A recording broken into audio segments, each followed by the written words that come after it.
on the plate today?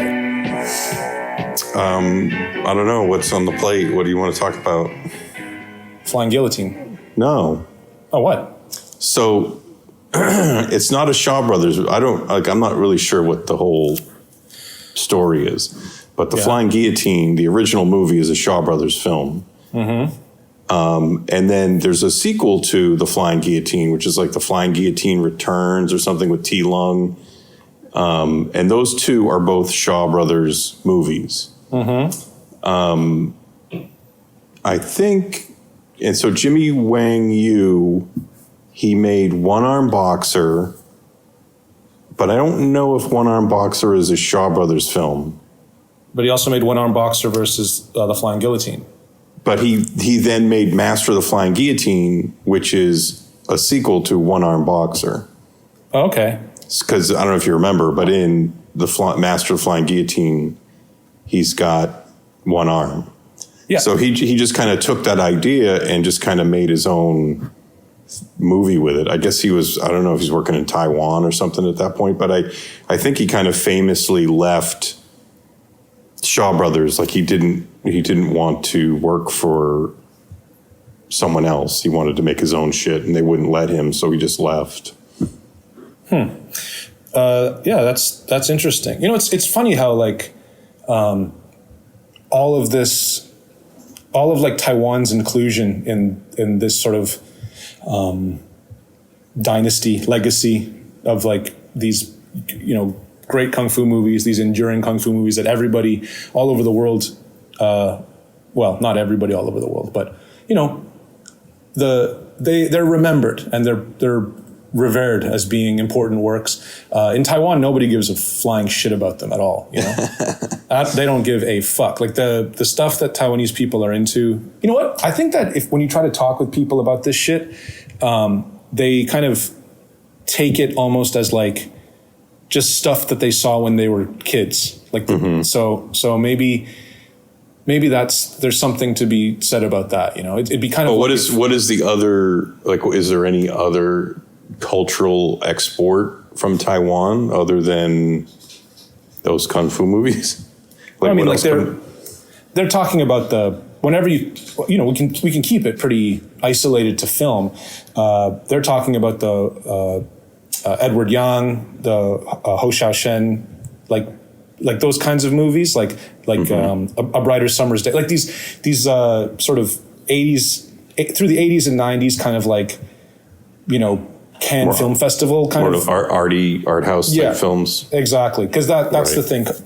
Taiwan would rather be known. Taiwan really, in the same way that like, you know, there's America and then there's England, and like America is like the fucking corn dog eating, insane clown posse having WWE wrestling kind of country, and then England is sort of, oh yeah, we speak the same language, but all the stuff we like is just way more sophisticated. Refined. Yeah, and that's kind of like how I feel.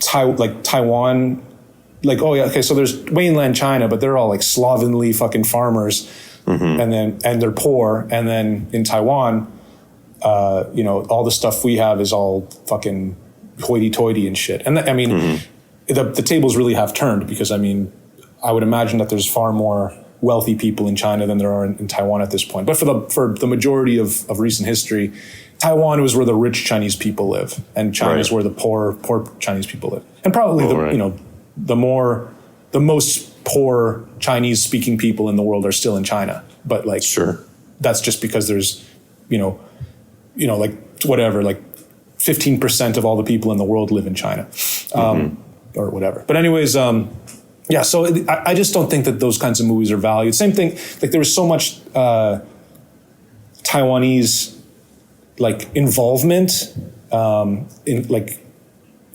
front of and behind the camera. Like we were talking about, like the what's his face, the guy, the wheelchair guy in Her Vengeance, Taiwanese actor.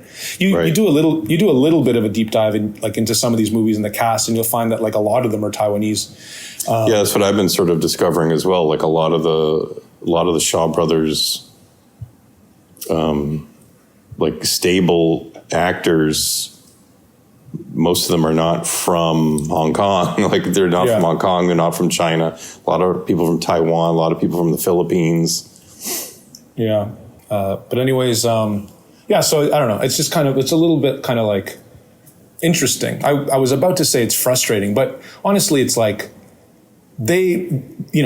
local TV has those movies on like all the time, and you're a little kid and you're growing up with them. It's kind of like, it would be kind of like a Chinese person coming over to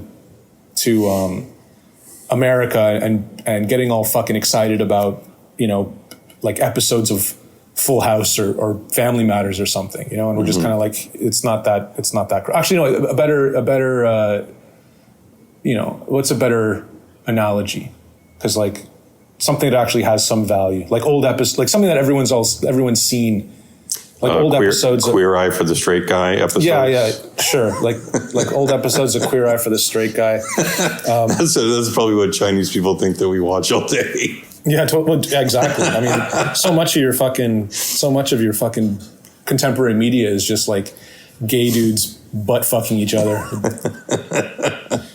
So anyways, what are we doing now? So we're going to talk today about 4 movies, or maybe 3 movies.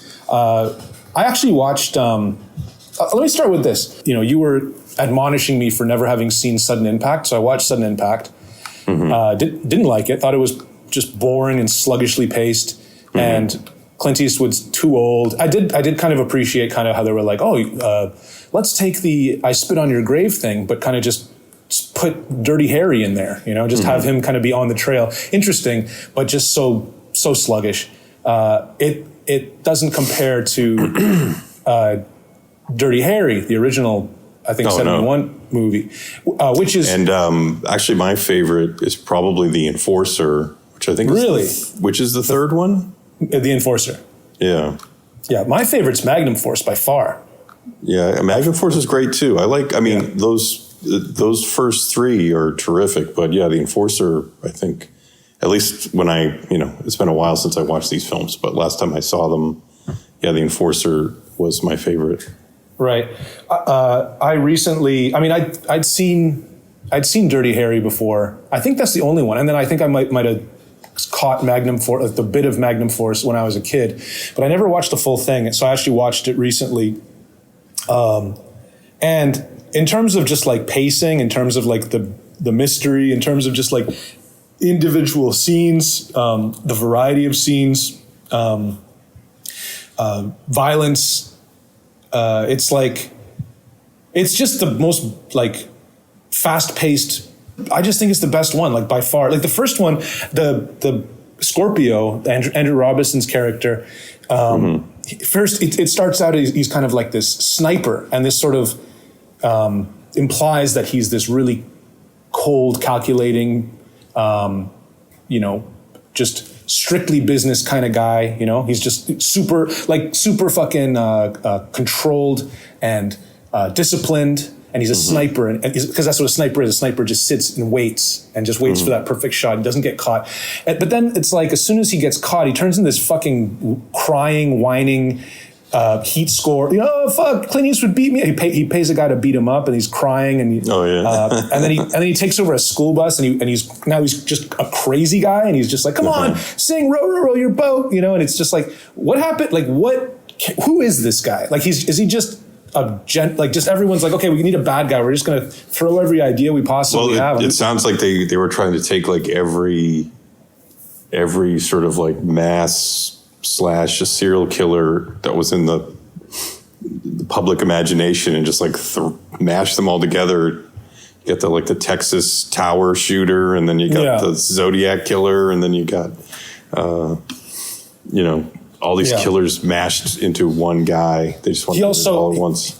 He's also a rapist of children. Like, he kidnaps a girl, and then we never see them find that girl. But then, on screen, and when they find her, they just kind of throw in like, "So you fucking raped her, and then you killed her." And it's like, "Oh, you raped her? What the?" It just kind of comes out of nowhere that he's also a rapist of children. He's just like a symbol for the downward slide of American youth. Yeah. As Clint Eastwood says, we got our fingers in the dam and the dike's crumbling all around us. But I don't know. That to me, that kind of lack of focus speaks to just like a lack of understanding of what you're even making a movie about. And did you see Gran Torino? Yeah, of course.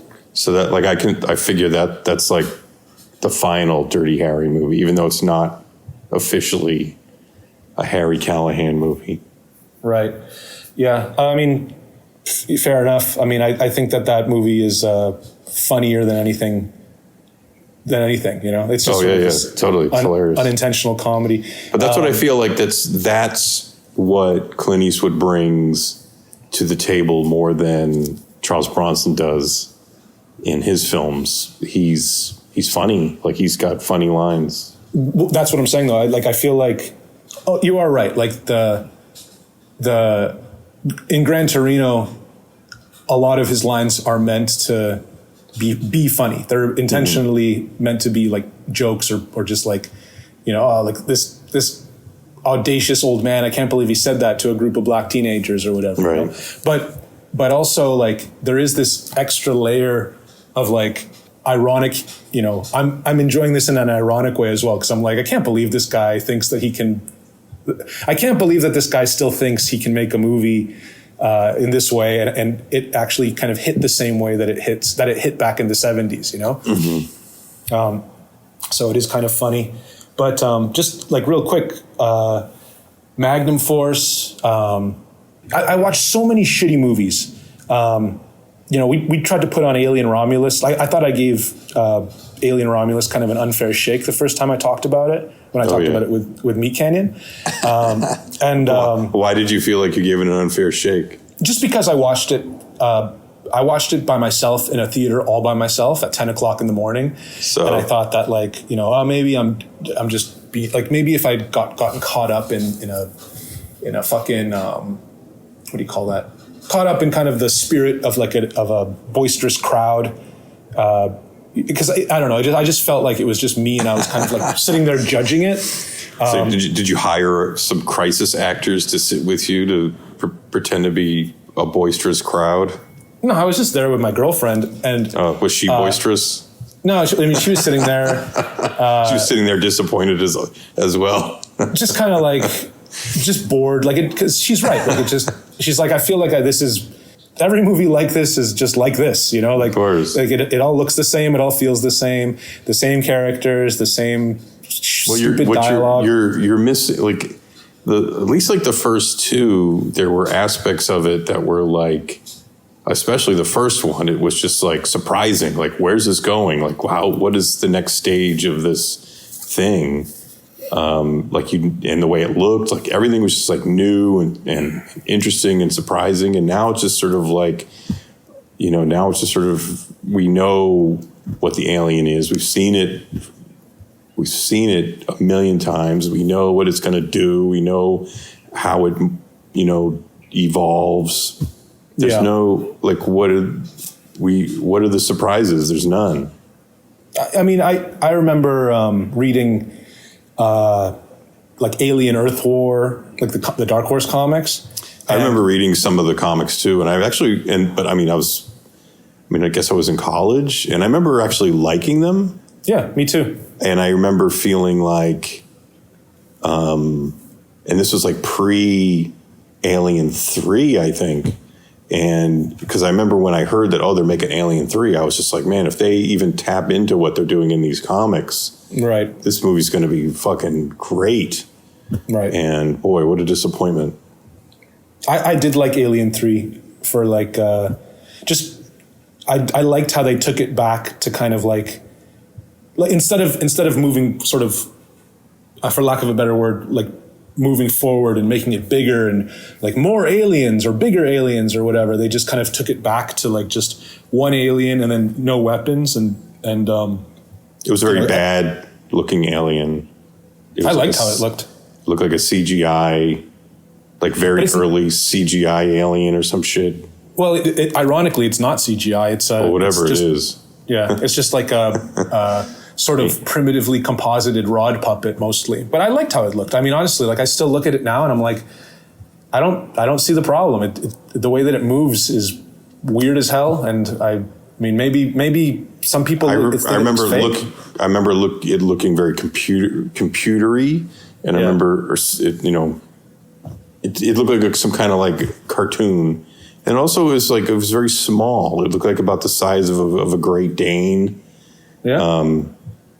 And just it just wasn't an interesting story. The movie looked ugly. Sigourney Weaver looked shitty with her shaved head. No offense. Yeah. How dare you? It's just what a disappointment, and it's never recovered. I completely disagree. I think the story, like how the story, like it goes. Where they're trying to trap it into this like vault, like, oh, we have this vault and it's made of 3 foot thick steel doors, and if we can get the alien in there, we can close the door, then we can wait till the rescue team comes. And like for a long time, for a long time, that's the plan of this movie is we got to get the fucking alien into this thing, and like that's their plan, and they're setting everything all up, and then while they're doing it. The alien kind of ambushes one of them, and it starts this explosion, and then it just turns into this big fucking free for all. And then they're just kind of like, oh, what are we gonna do? I don't know. Let's just get it into the mold, and then we can turn on the fucking hot lead and drown it in hot lead. Maybe that'll work. So like they have this plan, and then all of a sudden the plan fails, and then they're scrambling around, and then they're sort of their last ditch kind of effort to fucking kill it kind of works. Like I like that structure. Like they're just kind of panicking, and then the panicking kind of thing ends up by the grace of God working. I thought it was atypical. I also thought that, like at the very beginning, they had to completely distance themselves from the previous film, because remember at the end of the James Cameron film, Sigourney Weaver escapes with the little girl and the guy. Michael Biehn. And yeah, like as soon as the film started, and they were like, oh, the little girl and the guy died. I think they just died. And it's just like, well, okay, well, fuck you. No, I mean, that's something. Okay, first of all, that's something that everyone says. That's brought up all the time. Not to say that diminishes the validity of that criticism, but I think that that's just bold. A lot of people are like, oh man, the movie's just fucking pissing in your face. But the way I take it is kind of like, well, fuck, that's, space is harsh. Sure. But if you're able to do that bold move and follow it up with a bold movie that's a good movie, then okay, I accept your decision to do that. But because you didn't, it just makes me feel like, well, you failed. Like you failed in every possible way. It's a failure. I think I just think the movie is good. Where I see a good movie, you see a bad one. And I think a lot of what it is for me is like Alien 3 is just vibes. It's just, it feels a certain way, and the music plays into it a certain way. I like that almost like combination of an oil refinery plus a cathedral kind of place that they're in. And I don't know, it seems just really cool. And I don't know, it just hits me in just a way that I can't really describe in words very well. It's entirely, another thing too is that, I saw it right at the perfect age that it could just creep into my psyche. Like I probably saw it when I was like 11. So like it was, it just fucking hit me and it stuck with me. Yeah. You weren't thinking critically at that point. You just were accepting what they were feeding you. Well, that's not it at all. This is the reason why, if you look critically at like Dirty Harry, it's not a fucking, it's a silly movie, I think Magnum Force is definitely the superior one. But even Dirty Harry has got some cool shit in it. I like when he is eating a hot dog at that diner right at the beginning, and then he tells the guy to call the police because there's a bank robbery in progress, and then he goes, then the alarm goes off, these guys come out shooting. He ends up shooting a guy in his car through the windshield, and then the car hits a fire hydrant, and then it the force of the water kind of pushes the car over, and then there's just that kind of nice sort of staging where he's just kind of walking through, still chewing his hot dog, past that car, looks in to see if there's anyone in there alive. They're not alive. He goes and he sees that guy, and then we have the "Do you feel lucky, punk?" kind of line, sure. which by the way, that whole thing is so like it might have sounded cool, like, you know, when you saw it the first time, but like it just sounds so like contrived. What is he doing? Practicing this in the fucking mirror when he's shaving, like every morning, you know? It's like, it's just so stupid. You know, and a lot of this stuff in the movies like that. Also, do you remember in Sudden Impact, when in the very beginning of the movie, when he's in the elevator with those guys, and they're like, "Hey Callahan, you're a fucking queer," or like they say something to him in the elevator, and then like he's like, he grabs the guy and he's like, "Listen here, you're a piece of shit, and you better watch out with it." Like he says this whole fucking long contrived thing, and then he tosses the guy back, and then the three guys are just kind of all shook, you know, like. And then they just all leave the elevator, like as if they wouldn't have just been laughing at him, like if someone actually said that. That's because like we're so used to seeing the Simpsons version of that cop movie, so now like it just seems like a big joke now. Yeah, sure. I mean, I take that into consideration too, but I mean, that is not it. The real reason is that if that actually happened in any point in time, they wouldn't have just paused and let him say whatever the fuck he wanted in the elevator, you know, like right. Like he'd be 2 words in before that guy spit in his face, you know, with like holding his collar like that. Sure. And that's the way it would have gone down. But I mean,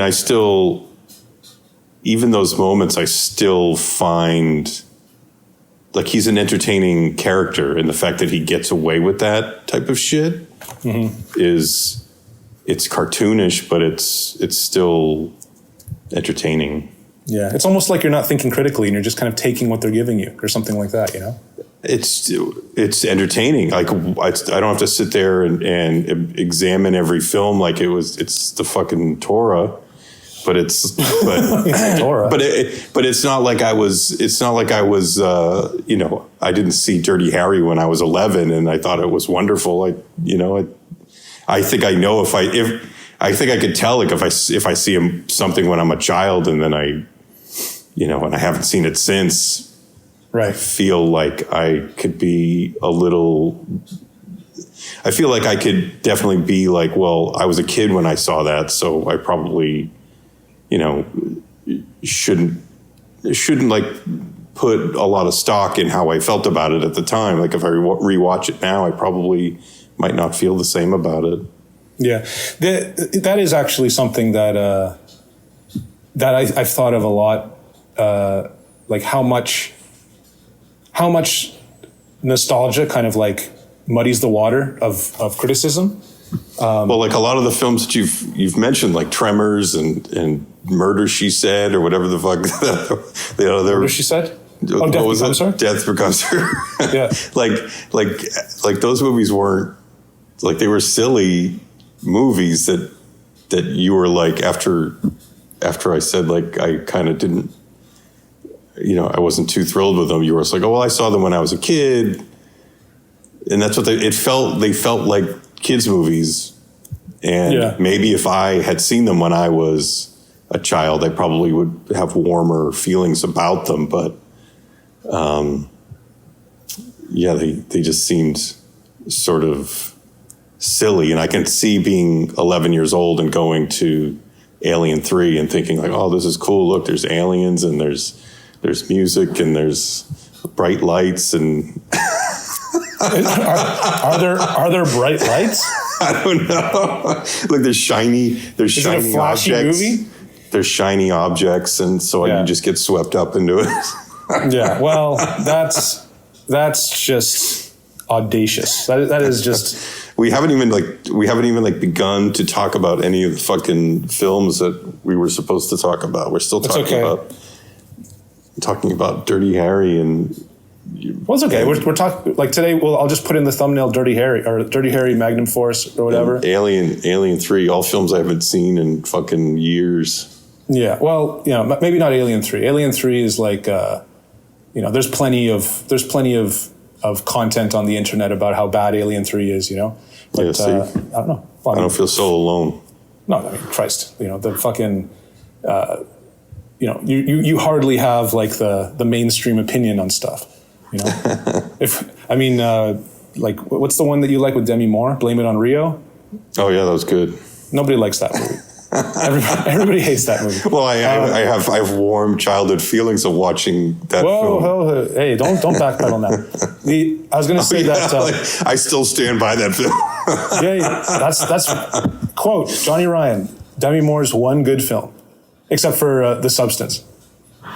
I still stand by that. I still stand by that comment. I'm not saying that Blame It on Rio is fucking great, but I will say that it is Demi Moore's greatest film. Excellent. This man is a man that stands by what he says. I also watched The Substance again with my girlfriend. Boisterous crowd. With a boisterous pair of tits.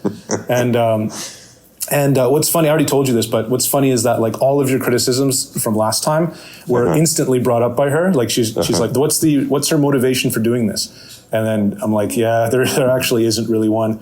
And then I kind of try to pay attention to see if they would address that. And there is sort of a half addressing of it. And it's when she's about to kill Margaret Qualley's character. And then she like stops, like injects half of the stuff and then tries to bring her back to life. Are you okay? Right. Yeah, okay. I'm just vomiting. And she goes, no, I can't let you go. Like you're the only part of me that anyone could possibly love. Like that's her explanation why she would keep her alive and why she wouldn't kill her. Like you're still at least a piece of me. There's still a little bit of me in that, Right. That's something. It's not a good explanation. It's not a complete explanation, but that's all they give to kind of satisfy that criticism. And the ending of that film just completely reinforces what I was saying, and also what you were saying too. Is just like the whole thing is just so ridiculous. And this is when I notice the hand of my girlfriend goes and picks up her phone and starts just fucking around, and because she's not engaged anymore, it's over. Right. She's not involved in the film anymore. Should we talk about To Be 20? Sure. So this is a film that probably a lot of you haven't seen out there, and maybe Johnny would like to tell us a little bit about what To Be 20 is about. I don't know how to explain it really. I mean, it's about like two hot Italian chicks. They don't have any money, and it's the freewheeling 70s, and they're traveling the country. I don't really know. Are they in Italy? Are they in Spain? They're like somewhere. They're in Rome, and just like they don't have any money, and they're just living by shoplifting. And I guess they move into some sort of commune house. Yep. It's very much sort of like a lighthearted semi-comedy, comedic, romantic TNA. I wouldn't say it's romantic. I'd say it's erotic. Yeah, I guess erotic. I guess like because like they are looking for. I guess they're just looking for sex.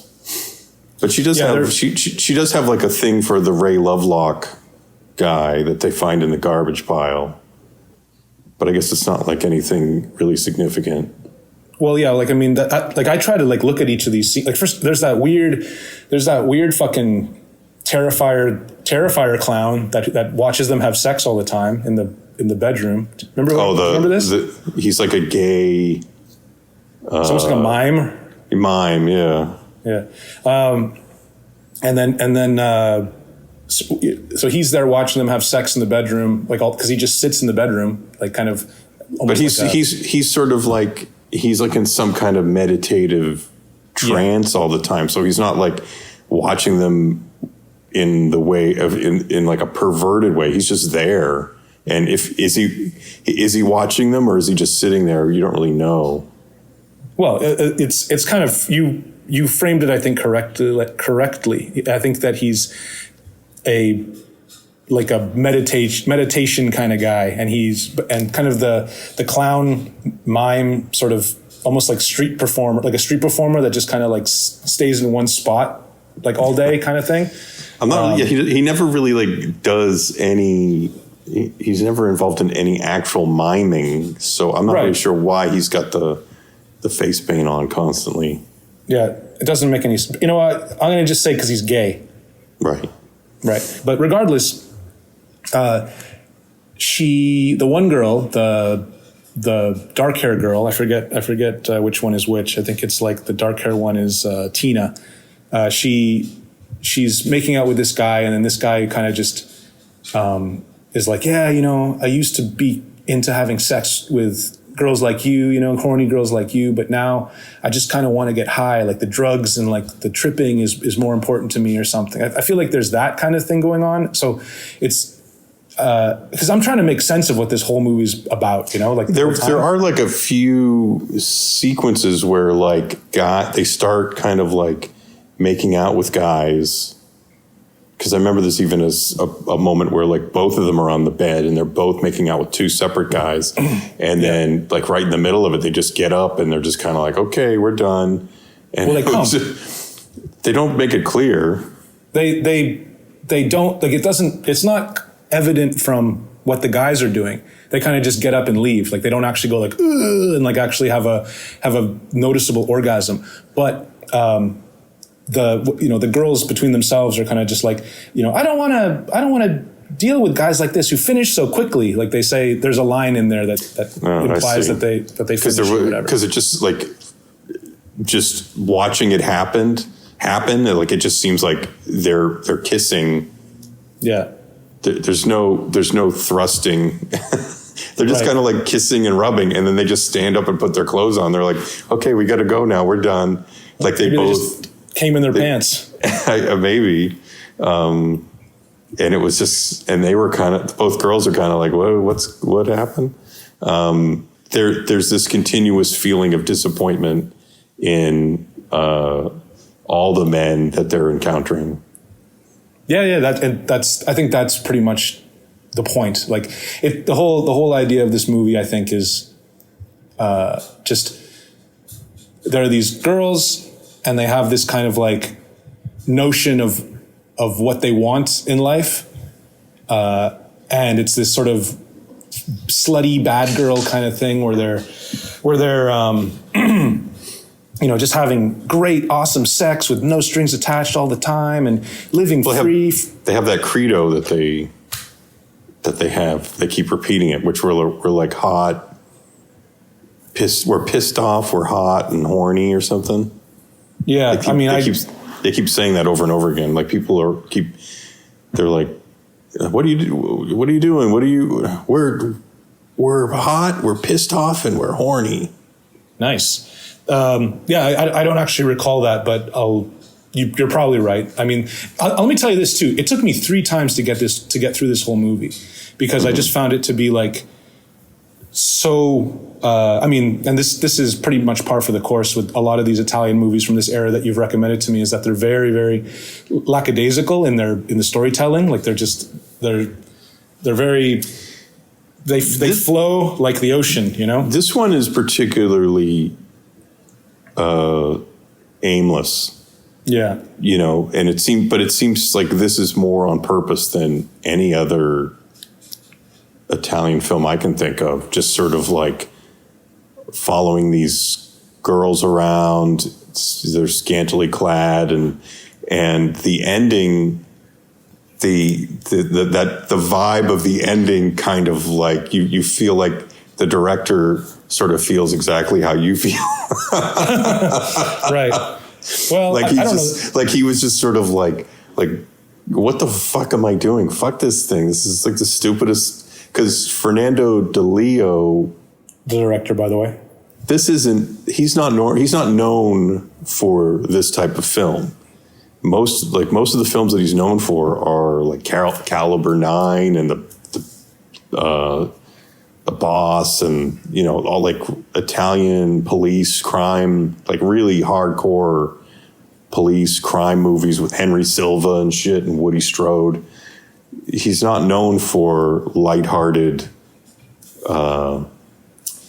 erotic romps like this. So it is sort of telling, like the ending is so like, it just seems just like this expression of total rage on like, just sort of like somebody made him, I don't know, like the history of this film, but it just seems like somebody like made him make this movie. He had to do it. He needed the money or whatever. He just like, was just like, fuck this shit. Fuck you. Fernando de Leo, he wrote Fistful of Dollars for a few dollars more. So like a sort of a early career screenwriting, these sort of tough guy movies. Of course, The Italian Connection, that he wrote and directed. So there's a lot of fucking Caliber 9, as you mentioned, directed and wrote it as well. But anyways, like he definitely is sort of like a more of like a tough guy director, Right. Hardcore stuff. So yeah, to do something like this, it's unusual. But okay, so they're kind of just like going around being disappointed by all the men in their lives, and then they decide to kind of experiment a little bit. Well, you get a sense that Leah is a lesbian, and you also get a kind of a little bit of an insight into kind of their past. Like Leah, her past is sort of more sad. She, like, what's the deal? She grew up in like a strict religious house or something, and then she had to go work for like a spinster, and the spinster made her masturbate her or something. And then I don't remember. Well, there's just like sort of this like where Tina's sort of sexual promiscuity is coming from like a place of like fiery rebelliousness. Leah's is coming from almost like a sadder place, like she's using sex to make herself like feel like she's trying to feel less ashamed or like she's more hung up and more weird about it. And then she starts trying to like have sex after they fuck those two guys, and those two guys get up and leave. They're like, oh, why don't we try having sex with each other? And it's Leah who initiates it. Exactly, initiates it. And then later on, when they're selling encyclopedias, the same thing happens. Like Tina is on the receiving end of the desk of some weird guy who is some kind of pseudo intellectual, and she just starts unbuttoning her shirt and masturbating in front of him. And this guy ends up giving her 10,000 lira to buy some subscription for encyclopedia. Like this, it's so completely convoluted. And even talking about it is like kind of ridiculous. and then Leah is at what looks like I don't even know, like a TV station or some shit. Like I'm unclear about where the fuck she is, but then it's a woman, and the woman's offering her 10,000 lira for the fucking books, and then also 10,000 lira for the fucking sexual fucking encounter. And so it's she's faced with sort of lesbian sex, but she turns it down. She gets like nervous about it, and she ends up leaving and only takes the money for the books. So I don't know. I guess I feel like Leah is kind of the more sad character, and the more like she has less of a chip on her shoulder. I guess I'll put it this way: like Tina is more like destructive, whereas Leah maybe is more like self-destructive. The dark-haired one seemed easily angered. Yeah, and then there's also this whole thing of like this feminist kind of not theater group, but almost like something kind of like that. Like they do some kind of show where they just kind of maybe they say poetry, and there's some people dressed up in some sort of weird way, and they're saying like, oh, you know what? Their women came first, and then there was a weird woman that was born with a fucked up vagina and a fucked up sense of sexuality, And eventually we just called this thing man. And then that thing man, because of its lack of scruples, ended up kind of taking over the world. And we need to get back and get rid of this fucking weird multiplying freak. And, women only, men, we need to kill all men kind of thing. Like a real sort of hardcore, I don't know, like reactionary feminist thing. So this is, they're hearing this kind of stuff, and they're, I guess, kind of interested in it a little bit, but that doesn't really go anywhere. Nothing really goes anywhere in this movie. Like that doesn't go anywhere. Then there's this whole fucking thing with this fucking cop, and they're interrogating everybody. They're interrogating the girls. They're interrogating the fucking gay mime. They're interrogating the guy who would, can't get hard unless and he can't get hard anymore because all he wants to do is like smoke opium or something. And they're going through all these people. And I guess the whole point is just to kind of reveal how, like from the, I don't know, I'm going to say maybe from the perspective of society, these people are just like, are all the same kind of worthless scum that, and then they just all get, the commune gets dissolved, they all get disbanded, and they all have to go their own separate ways. If you don't go back to your hometown, we're going to lock you up. So everyone starts going back to their hometown. Then our two main girls stumble into sort of a what do they call it? A trattoria or something like that, like an Italian restaurant. Yeah, like a small little Italian restaurant on the side of the road. Right. And then Tina is like, oh, look, they got a jukebox. And they start playing disco music. They start dancing in this fucking cafeteria, basically. And wouldn't you know it, there's a bunch of fucking mafioso types that are just hanging out, maybe about 12 of them all around a table, just finishing their, whatever, capricci salads or whatever. Mm-hmm. And then, and these girls are hot and they're slutty. And so then a couple guys get up and start dancing with them. And at first it's chill. And then it starts to get a little too close for comfort. All of a sudden there's like 6 or 8 dudes like all rubbing their Italian dicks all over them. And they're like, hey, fuck you. Can a girl dance without this kind of bullshit? So they leave and they go into the woods. And then what happens? Oh, the mafia guys come after them. That's right. And then what happens? You want me to explain it? Yeah. This is your fucking area of expertise.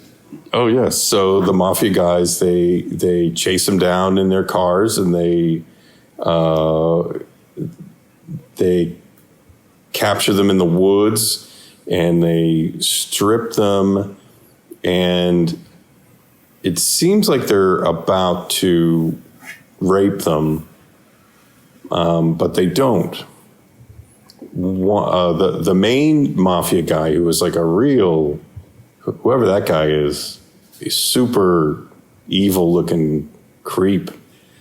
But anyways, the dark-haired girl says some shit to him or to the guys in general, and he's like, bring her over here. And so they drag her over and flip her upside down, and he, I guess, basically rapes her with a log.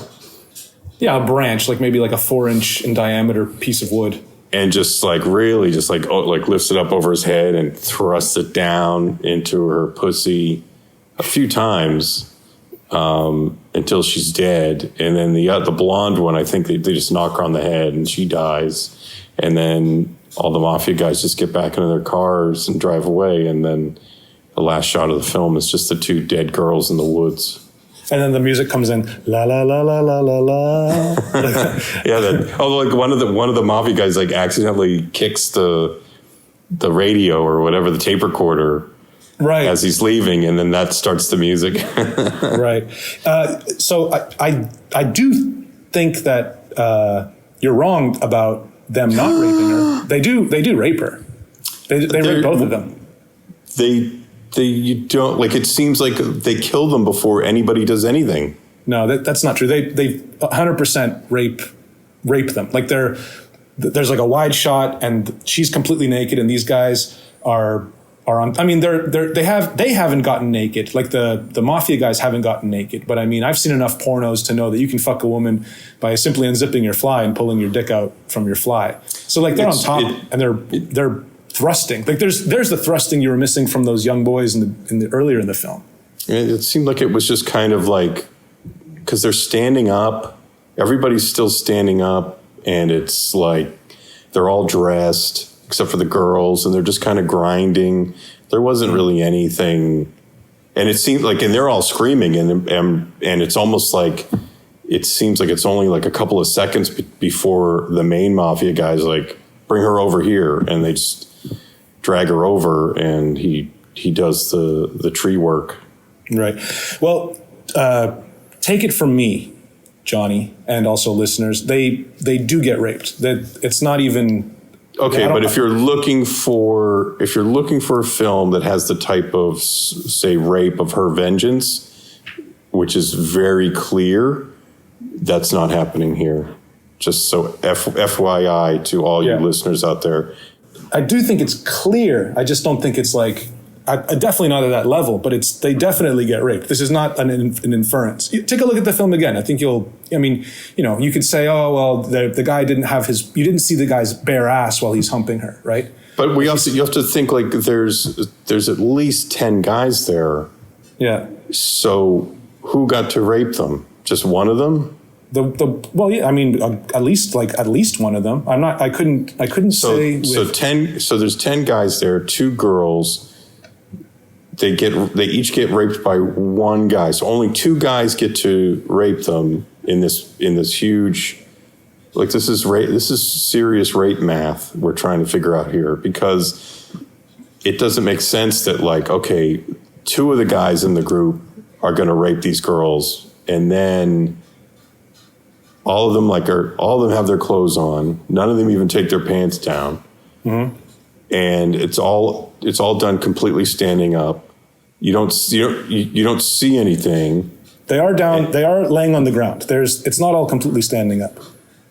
Well, the other option is that I might have seen a version of it that didn't have those shots in it. So that's a possibility. Okay. Well, all I can tell you is that, I'm not sure how many people need to rape these girls in order for you to admit that there is a rape that happens in this part of the film.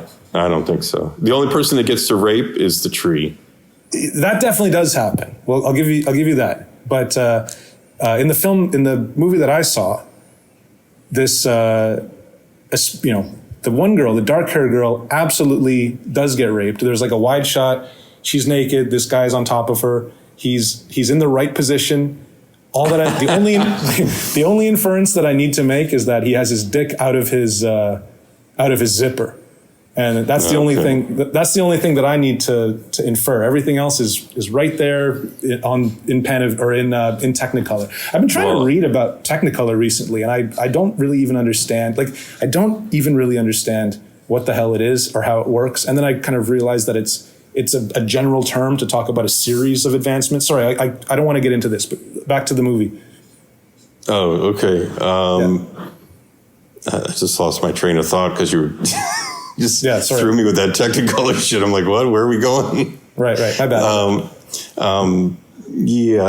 I from what I saw, I didn't. It actually was kind of like, like I thought there was going to be this rape scene. They were leading up to the rape scene, and then the mafia boss kind of ruined it with his tree attack. So I was just kind of like, oh, okay, well, I guess those guys are probably sort of bummed out. Like at least I'm thinking like at least 8 guys left that gang rape feeling let down. Right. And if they're going to be angry at somebody, they should be angry at the boss, because... Well, that's what I was thinking too. Like you think that one of them would be like, hey, what the fuck? I didn't get my turn. Right. So it didn't feel like... just everything about it didn't feel like there was any rape happening. Well, there is. So she grabs that... There is. So she grabs the fucking... No, there isn't. There's totally... There's no None. Zero. Okay. So after she gets raped, she picks up this log, and she manages to.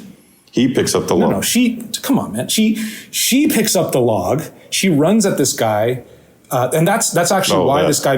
That's why this guy makes a decision to fucking tree rape her, is because she manages to kind of wrestle free. She grabs this log and she runs at this guy, and she's like I'm gonna fucking kill you, you bastard! And she runs, and this guy is so completely just offended that this slutty, naked, like messy bitch is even trying to lay a finger on him. He grabs her wrist, he pushes her to the ground, then he's like, whatever, Marco, Julio, pick her up. They pick her up by each leg, kind of in Julio. Whatever. Is Julio an Italian name? Well, it would technically be Giulio. But anyways, they pick her up in the fucking I can't believe you're being so racist at talking about rape. As if Italians are a race. Give me a fucking break. So they pick him up in the bone tomahawk way, so with the legs up in the air and the pussy sort of splayed towards the heavens, and then he thrusts down this log into her pussy. That's what you're going to get out of this movie. And then the other girl, that's what you get. That's what you're going to get at the very end of the movie. You don't get it at any other point of the movie. This whole ending is just completely out of left field. It is really just such a one of the biggest left turns I think in any movie I've ever seen. Right. And then also the girl Leah, the blonde girl, she's kind of like whacked over the head. And to be honest, like I don't see any clear indication also that these girls are killed. Like they're just kind of out for the count. And then they're just left while the music plays. That's true. That's an optimistic viewpoint, I guess. Well, I mean, yeah, it is an optimistic viewpoint. And I prefer to think of it that way, because then I like to think of how they would, okay, so I got a fucking ruined fucking pussy, and then meanwhile, the other girl probably is going to be able to recover pretty much fully. But what are they both going to think about their choices that they made in their 20s, boy, oh boy, I guess this whole free love thing, not all it was cracked up to be, Right. Also, let me just say too that tough lesson. It's a tough lesson. It's a tough love given by Roberto Reale, who's credited in the credits as head of the rapists. Anyways, To Be 20. This movie, is it worth watching? I mean, I don't know. I don't think so. I'd give this maybe a 1.5 eggplants if we're going to be judging it. I give it 2 only because I think it is worth watching. I think that there's just the reason I recommended it to you was because the ending is such a surprise that I feel like that makes it interesting. Fair enough. I watched this recently. I watched this yesterday, so it's very fresh in my mind. It's I don't know. I feel like there's maybe it's still a 1.5 for me, but the message of the movie is sort of presenting these idealistic hippie young people as being imbeciles, and because you're not I don't know how sympathetic any of these characters are. I feel like there is a trend in exploitation cinema, especially the ones that are made by older guys, older directors, where they revel in the extremes of that current hippie culture, the sex and free sex and love. They like to put all that stuff on the screen, but at the same time condemn it as look at how society is going wrong. Look how bad things are getting. But here, look at these two naked chicks make out for 10 minutes, and look at these sexy girls jumping around in the water with their bathing suits half off. You know, it's I think it's a common theme in like exploitation cinema. Yeah, you're right. They like to give the hippies a little bit of a spanking, but at the same time, before they do that, they're gonna have their way with them. Right. So it's sort of like, here, look at these hot chicks dancing around and having fun and frolicking, and now let's show them that the world's a dark, shitty place by destroying their vaginas. Yeah, exactly. with trees. I had to fight in a war. You stupid bitch. You know, this is what. Right. Exactly. This is what you get. Let's continue onward. It feels like Duel to the Death doesn't fit in with kind of the theme today. Maybe we can. Did you watch that one, by the way? Yeah, I did. Yeah. What'd you like? Just real quick, what did you think of that one? It was okay. Yeah. I felt like it was the action was great. The ninja shit was cool. The story was a little wonky. And yeah, it was all right. But yeah, I think like if you're the fights were really well done. But yes, story wise, just a little less than. There's that scene, like there's that guy who wants his daughter to fight the Japanese guy. Yeah, who's got no legs. That whole storyline was like, I didn't even know what the fuck was going on. Yeah, I know, same thing. But I do like that. I do like that kind of giant, like black, like negative zone where like everybody's just hanging with ropes, like through the trap door. Like just the visual of that, I think, is really cool. You don't even like know where they are. It's just a big black. Yeah, they're just a door that opens to this big black negative zone where like people are just. It looks like a spider web. Right. But yeah, like the part where all the ninjas form together to make like one big ninja. Like there's a lot of like. Oh yeah, that was cool. The ninjas are like super sneaky, so and what they have access to is not just explosives. Like they'll strap bombs to themselves and do like full on like, you know, kamikaze, like suicide, explosive vest fucking attacks. But then they'll also there's that scene where the Chinese guy and the Chinese girl are fighting on the beach, a bunch of ninjas, and they're just like, they have these little projectiles that they're firing at them, and they're jumping through the air and dodging them and stuff, and it's super cool. And then there's a really cool, like they're flying around in kites, like the whole sequence with the kites and. Right.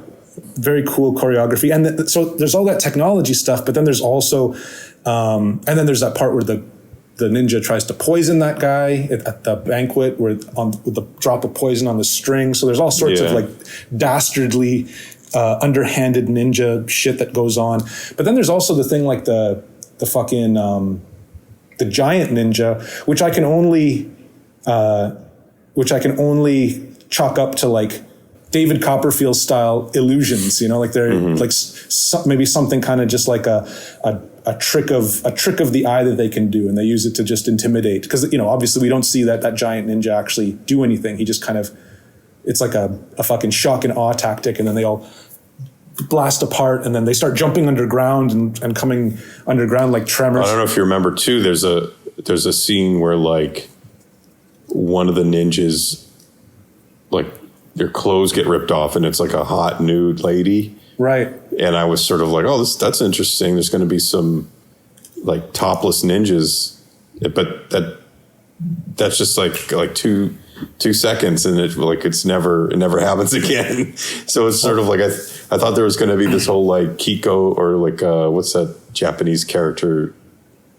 The Go Nagai character that just like has a mask on, is nude.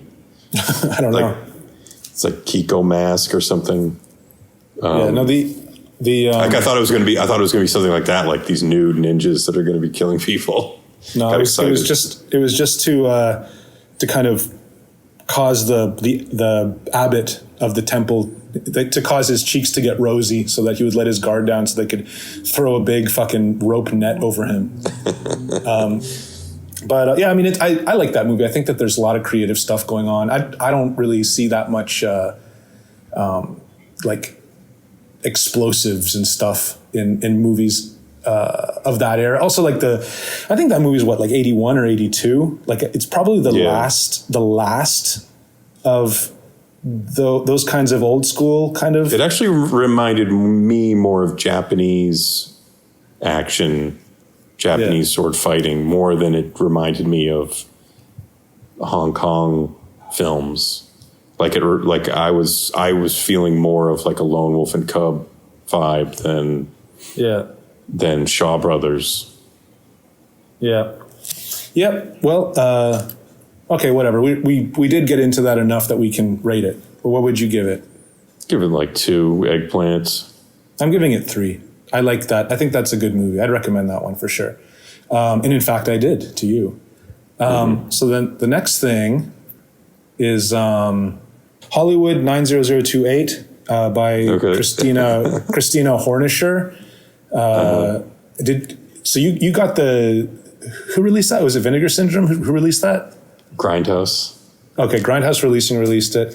But I remember when I first saw it, I really liked it. Although I did see it in a very, like, in the presence boisterous of a boisterous crowd. but no, I really did enjoy the movie. I liked a lot of the sort of, I don't know, like the way that they used like just photograph montages and stuff with narration. Mm-hmm. I just totally fell for it. I totally was hook, line, and sinker with a lot of that stuff. A lot of the stuff that maybe some people might be sort of cynical over, like kind of like art filmy.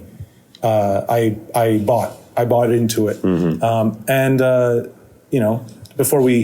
Before I don't want to give away anything before we get to that point, but what an ending! What a wonderful final shot of that film. Mm.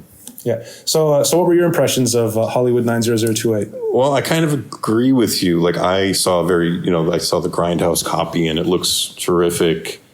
And I can imagine that if that was like one of the things I did enjoy about it was that it looked so good, and I enjoyed. Like it definitely was artfully made and intelligently made, which for that type of movie is rare. So that was interesting. The time capsule element of 70s LA sleaze. When you can actually go up and walk around the Hollywood sign. And the blown out like Bunker Hill neighborhood, like just it's really just like a really great document of that time. So I enjoyed all those things that you liked, but I would have to say that the story wise it felt light. Like it definitely felt like there wasn't a lot of meat on this bone. Yeah. Like the strangling serial killer aspect of the story almost feels kind of like it's almost just kind of like a secondary. It's just like this thing that kind of happens. It doesn't seem like he doesn't come off as the main character, doesn't come off as a predator. It's just kind of like he winds up in a situation where he winds up strangling the woman that he's with in a fairly uninteresting way, and then just kind of goes on with his life of being a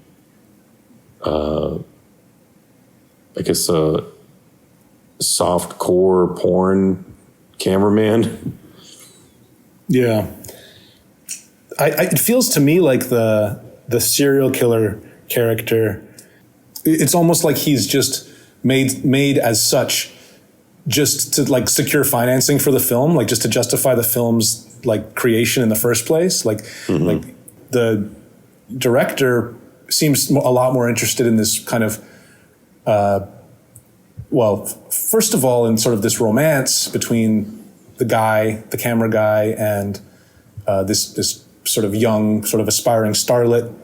And then, so that's the primary thing. And then secondary, she's also kind of addressing this sort of idea of like how Hollywood kind of, uses up girls, like just uses them up and spits them out. Like there's that whole thing where she's talking about how like, I wanted to come to be an actress, but then like, they wanted me to do some photos. And next thing you know, I'm doing like lingerie. Next thing you know, someone asks for me to take my top off.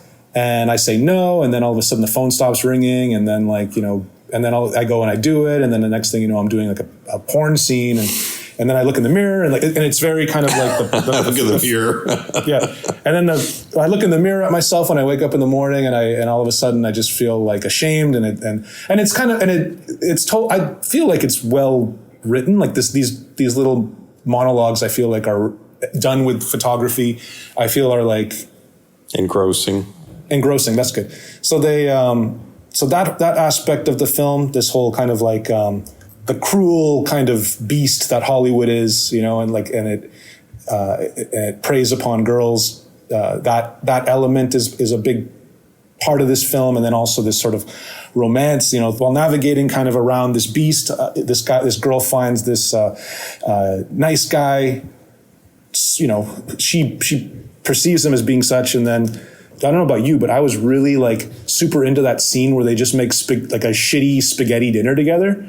Mm-hmm. And it's very like, crappy stove, like super shitty kind of meal. Like they're chopping onions and the forks don't match and stuff. And I'm just like it's just such a college kind of, and this is like, they've just met. Like these are both people who are pretty broke and like, I don't know how to fucking talk about this properly. Hold on.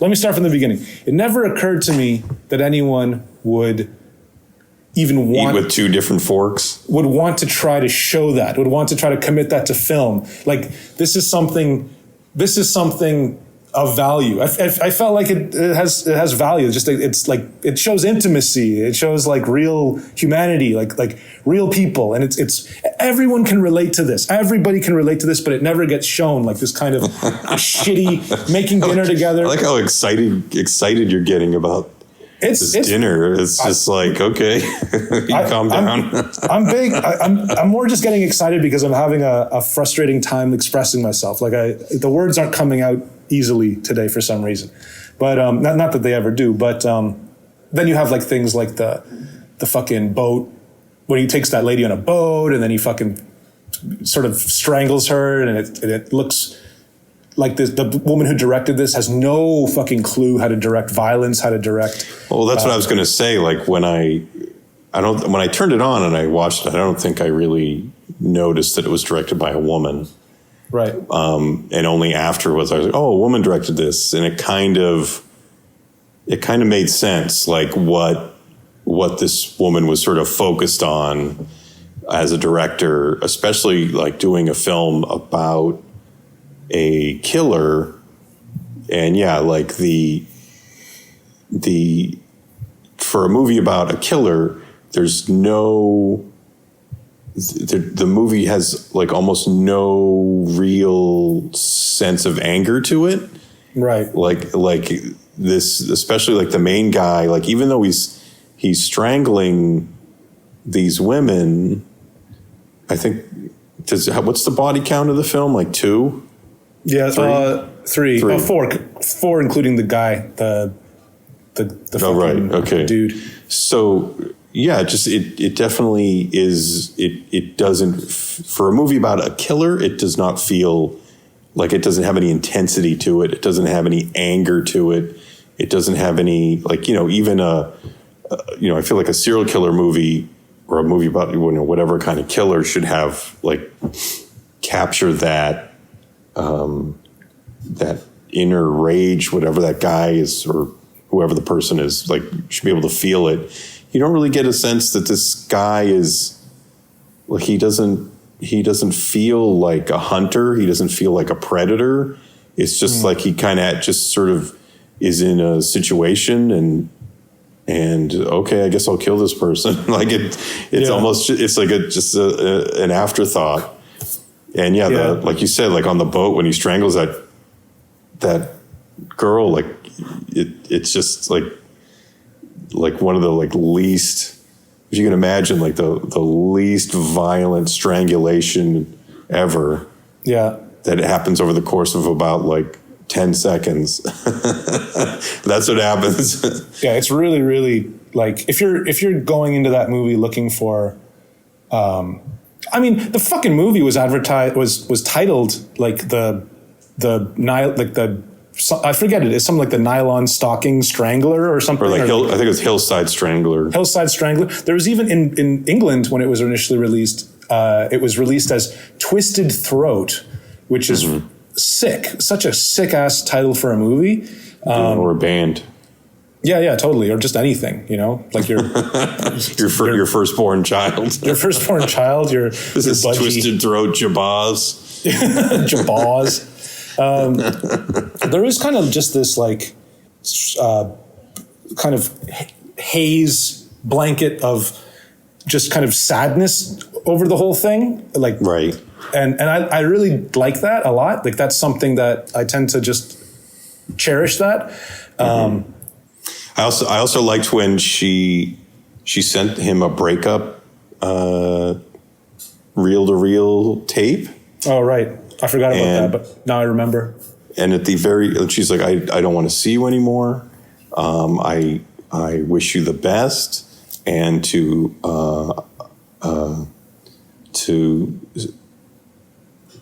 play us out, I'm going to have my boyfriend sing one of his wonderful songs for you. Okay, bye bye.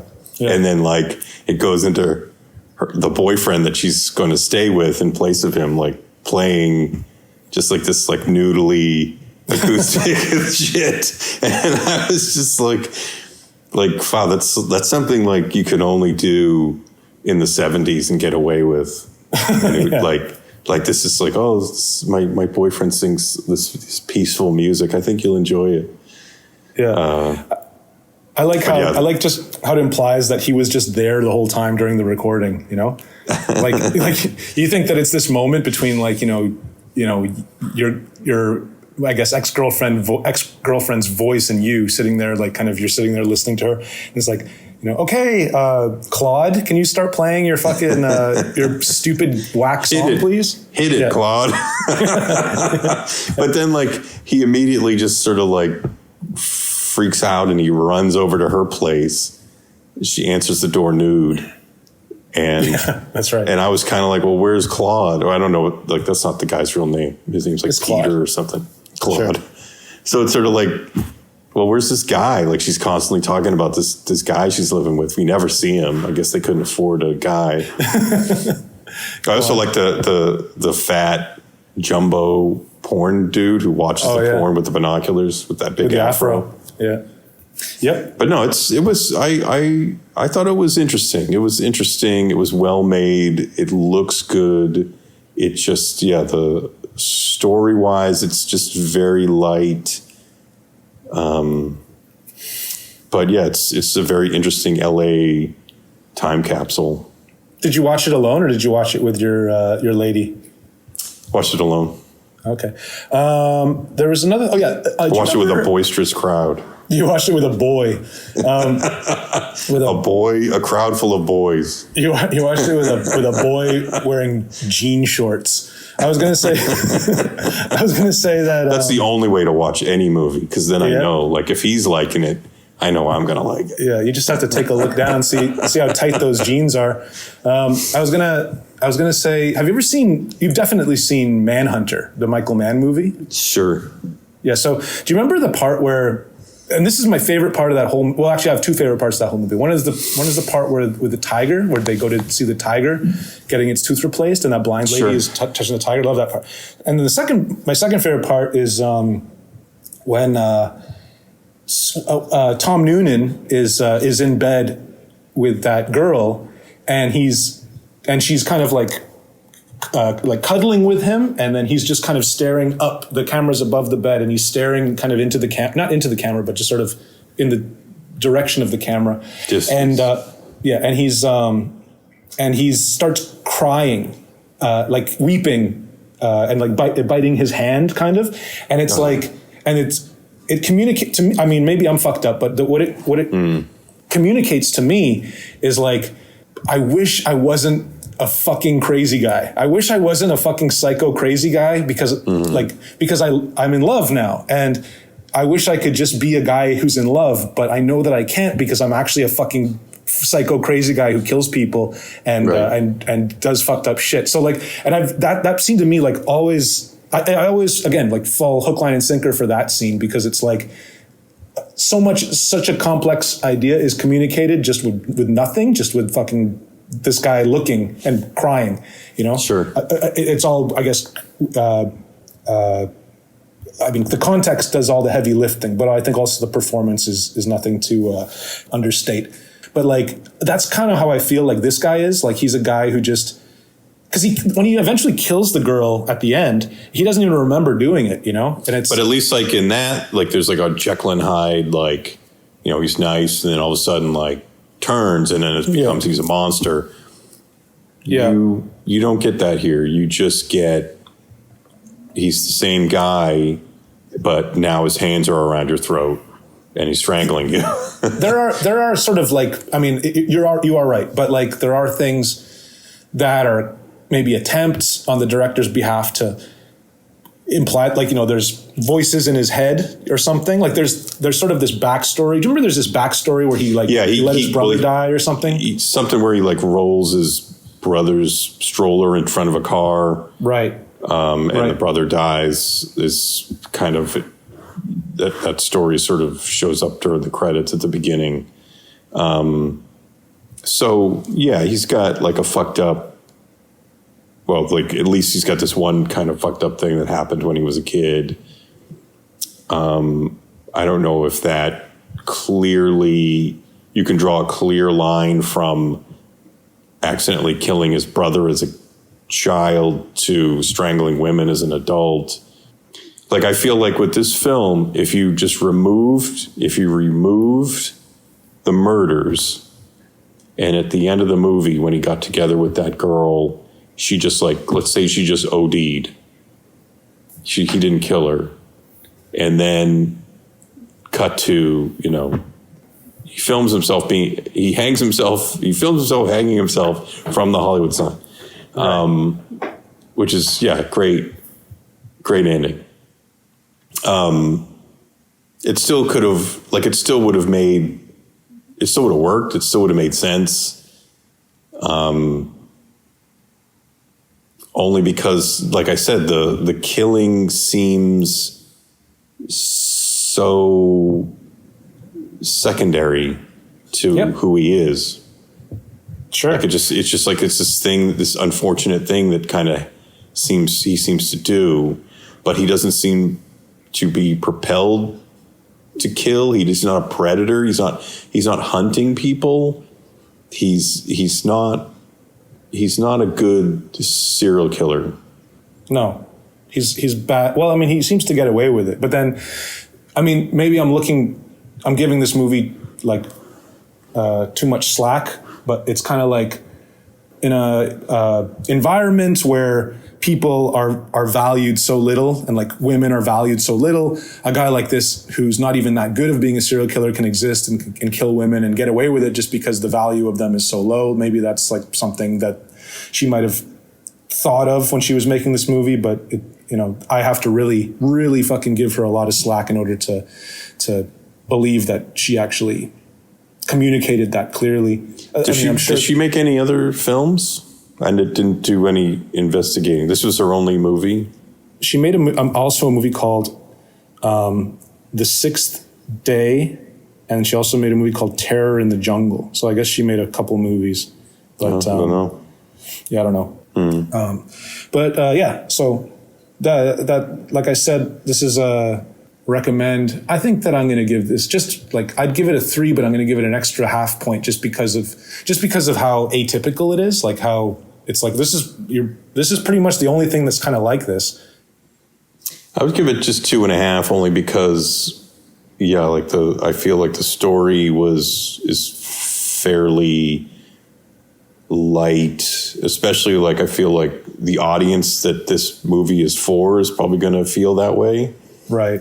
But I feel like if you're interested in Los Angeles at that time, it's worth seeing. Sure. Well, ladies and gentlemen, I hope that you enjoyed our new theme music, and this boisterous. And how many times we said the word boisterous? That was also pretty notable. And also, yeah, we're just like recapping the episode. Yeah. Remember when I said that those girls didn't get raped? That wasn't that fun? Yeah, a lot of. See, that's the thing about this. This is a good episode because there's a lot of controversy. Like we fought about Alien 3, and we fought about whether or not the girls got raped. You know, things got heated. Well, I want the audience to chime in and tell us what they think about those girls. Did they get raped? Write us a letter. Right. You can write us a letter at P.O. Box 379, Shadowbrick Road, Plymouth, Massachusetts. Saskatchewan. Manitoba. Yep. And you can tell us your thoughts. Please make sure to include a sample of your pubic hair. And until then, everybody, keep watching the stars. Oh, should I shut it off now? No, you have to say goodbye. Oh, bye. Bye. Bye-bye.